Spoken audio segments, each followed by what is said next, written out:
છોકરાઓ જોડાય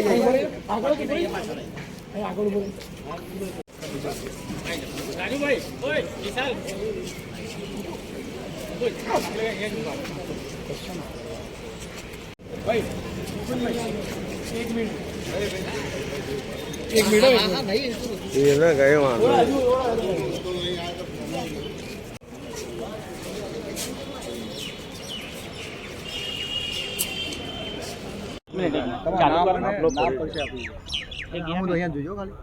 बोलो आपનું નામ કરી। હું મહેન્દ્ર ભગવાનદાસ રાજપૂત છેલ્લા 30 થી 35 વર્ષથી પરિશ્રમનગર વિભાગ 1 બ્લોક નંબર 126 રૂમ નંબર 2211 ભોયતળે રહું છું। એટલે મકાનો કયા તો ઘણા જૂના થઈ ગયા છે અને જર્જરિત હાલત જેવા જ છે, કારણ કે ધાબાના પોપડા નીકળી ગયા છે, ગેલેરીઓ તૂટવાઈ છે, સમજ્યા ને, પ્લાસ્ટરના પોપડા ઉખડે છે, ભોંયતળે બેસી ગયા છે, એવી ઘણી ફરિયાદો છે। એટલે જે ગુજરાત હાઉસિંગ બોર્ડે અને રાજ્ય સરકારે જે નિર્ણય લીધો રીડેવલપમેન્ટનો એકદમ સાચો અને સારો છે અને પબ્લિકના હિતમાં જ છે, પરંતુ અમુક હિતશત્રુઓના કારણે આ જે પ્રોગ્રામ છે એ ડિલે થાય છે અને ડિલે થઈ રહ્યો છે। તો જે નિર્દોષ પ્રજા છે, જે લોકોએ સમજો કબજો સોંપી દીધો છે અને રીડેવલપમાં જોડાય છે, તેઓ હેરાન થાય છે। હવે મારી ગુજરાત હાઉસિંગ બોર્ડના સાહેબોને એ જ વિનંતી છે કે ભાઈ આ જે તમારો પ્રોગ્રામ છે, જે તમારી યોજના છે એ જલ્દી સત્વરે પૂરી કરે અને જેઓ સાચા ઉમેદવારો છે એમને સહાય કરે અને પૂરું કરી આપે કામ એમ।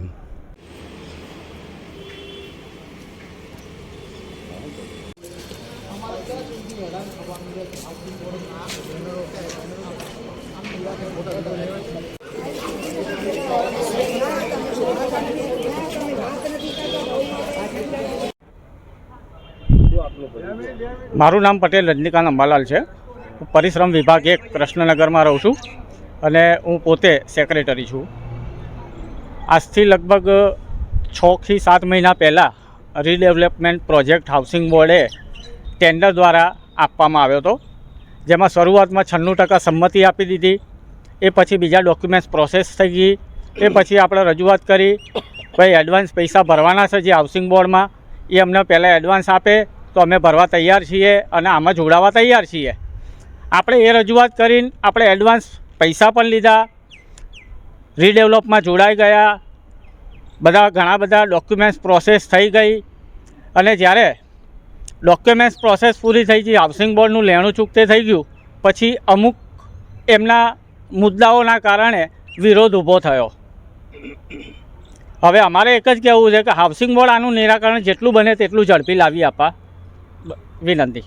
મોકલી આપ્યું છે કે કેવા અમારા બ્લોક થઈ ગયા છે, બધા પ્લાસ્ટર પડી ગયા છે।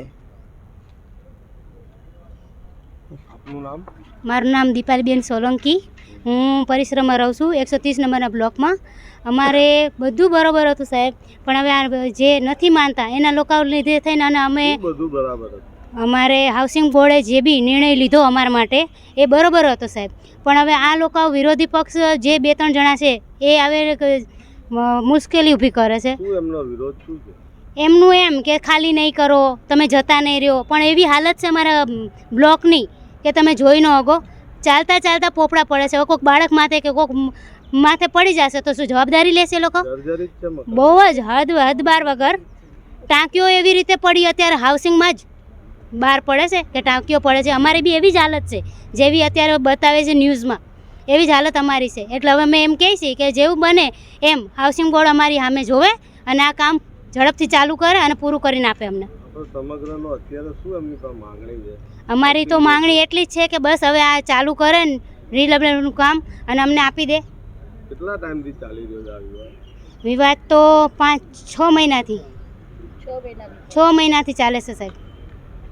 બોલો આપનું નામ? વસંતીબેન વિરજીભાઈ પરમાર। અમે એના માટે પધારીએ છીએ સાહેબ કે અમારે જે રીડેવલપમેન્ટનું કામ છે એ અત્યારે રોકાઈ ગયું છે। અમારા વિરોધી પક્ષ અમુક ઊભા થયા છે, જે પહેલાં બધા જોડે હતા, હવે અમુક અલગ પડી ગયા છે। તો અમે તો પોઝિશન અમે આપી દીધું, મકાન ખાલી કરી નાખ્યા છે, તો હવે અમારા લોકોનું શું? એટલે જેમ બને ત્યાં સુધી અમારું કામ જે ઝડપી પતાવો તો સારું। આમાં રીડેવલપિંગની જરૂરિયાત હતી? હા હતી સાહેબ। મારું નામ મનુભાઈ કોદરભાઈ પંડ્યા, હું અહીંયા પરિશ્રમનગરમાં રહું છું, બરાબર. અને તે અમને હાઉસિંગ બોર્ડે ભાડા પેટે બી પૈસા આપી દીધે છે અને બધું ડોક્યુમેન્ટ બી કમ્પ્લીટ થઈ ગયેલા છે, બરાબર. તૈયારીમાં બધું હતું અને અચાનક આ વિરોધી લોકોએ વિરોધ કર્યો, બરાબર. તો અમારે કરવું શું, અમે મકાન બી સોંપી દીધું છે, બરાબર. હવે આ રીતે વિરોધ કરશે તો કેટલા વર્ષ સુધી આ કામ ચાલશે? તો એટલા માટે મારી વિનંતી છે કે હાઉસિંગ બોર્ડ જલ્દીથી પગલાં લે અને આનો આ પ્રોગ્રામ પૂરો કરે જલ્દી જેમ બને. મને તો ગાળો કલોજો બી આપી છે, મને બહુ ગાળો કલોજો આપી છે.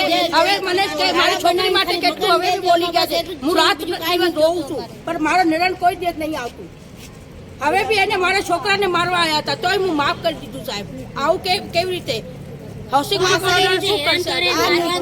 નિકુંજભાઈ ના અને રાજુભાઈ ના તો કેટલી બધી ગાળો સાંભળવી પડે છે, કેટલી ગંદી ગંદી ગાળો.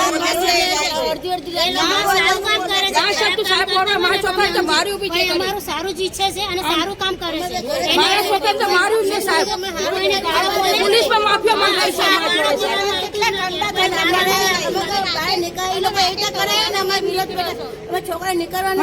મકાન નહીં મળતું, 3 મહિના ભાડું આપીને મકાન નહીં મળતું સાહેબ. તો હું હવે કેન્સલ થઈ, કાલ સદાનગર તે પાછળ આવ્યા. આજ મને કેટલું ભાડું આપી છે સાહેબ, જેવો ફાવે એવું બોલે છે.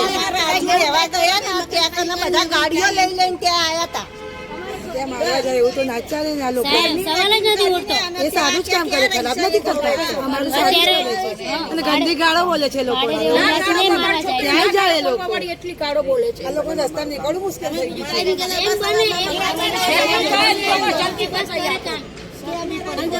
કેમેરા બધી તોડી નાખી, અમારે કેમેરા તોડી નાખી, મારા ઉપર વિરોધ આજે મને ગાળો ના માટે મકાન પાછળ મળશે અમારે.